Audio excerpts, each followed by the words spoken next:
जागा पोहोचण्यासाठी 2068 हा सगळा खर्च महापालिका 2024 मध्ये त्यावेळेस एकनाथ शिंदे या राज्याचे मुख्यमंत्री होते, त्यावेळेस महानगरपालिकेच्या माध्यमातून नगर विकास खाते त्यांच्याकडे होतं.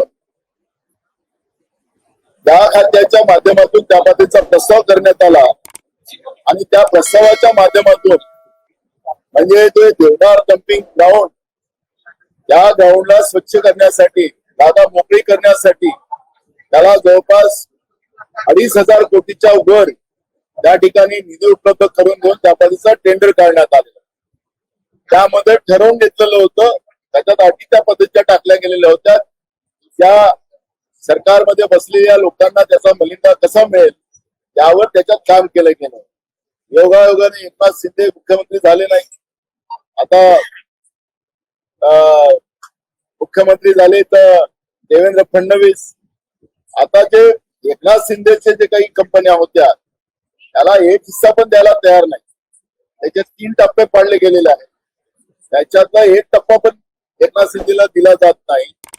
आणि सगळ्याच्या सगळं जे एक रूप आहे, जसं पहिलेच्या काळामध्ये मुंबईमध्ये टी गँग चालायचं, आता ए गँग चाललेली आहे. मुंबई ए गँगला विकली जाते आहे आणि सगळ्याच्या सगळं काम आता ए गँगला दिलं जाणार आहे.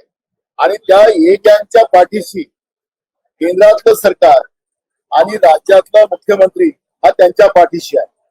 आता हे युद्ध जे एकनाथ शिंदे आणि देवेंद्र फडणवीसाचं ह्या मलिंदा खाण्यासाठी मुंबई शहराच्या जनतेच्या घामाचा पैसा जो उधळपट्टी केला जातो आहे, तो कसा केला जातो त्याचं स्पष्ट उदाहरण आपल्याला पाहायला मिळते. आम्ही विधानसभेत हा मुद्दा उपस्थित करू आणि हे जे या पद्धतीचं हे गँगला पूर्ण राज्य लुटून दिलं जात आहे, मुंबई लुटून दिली जाते आहे आणि महाराष्ट्राच्या जनतेला आत्महत्या करायला बाध्य केलं जात आहे.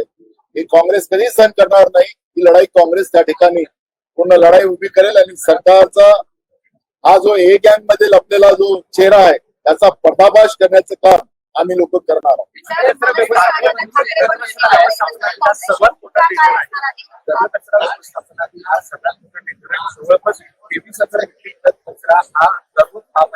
अहो, हे संडास खायला सोडत नाही, कचरा काय सोडणार? कचऱ्यामध्ये पण खातात. हे कचऱ्यामध्ये खाणारी ही किडे आहेत आणि त्याच्यामुळे कचऱ्यातही पैसा कसा कमवता येईल, पैसा कसा खाता येईल त्याच्यावरच एक कृत्य आहे. त्याच्यामुळे कचऱ्या, संडास सगळं त्याच्यामध्ये काहीच आता यांचं राहिलं नाही. सगळं खाण्याचंच काम या लोकांनी सुरू केलेलं आहे. जसं लालू प्रसादवर चारा घोटाळ्याचा आरोप होता, तसं आता हे कचरा आणि संडासा खाण्यामध्ये पण आता मागे पुढे पाहत नाही. आणि त्याच्यामुळे हा जो देवदार डम्पिंग ग्राउंडचा जो प्रश्न आहे हा कचरा खाण्याचा प्रकार आहे. त्या माध्यमातून राज्याच्या जनतेच्या घामाचा पैसा जो यांच्या तिजोरीत आहे तो लुटतात कसा आहे हे सगळ्यात मोठं उदाहरण आहे.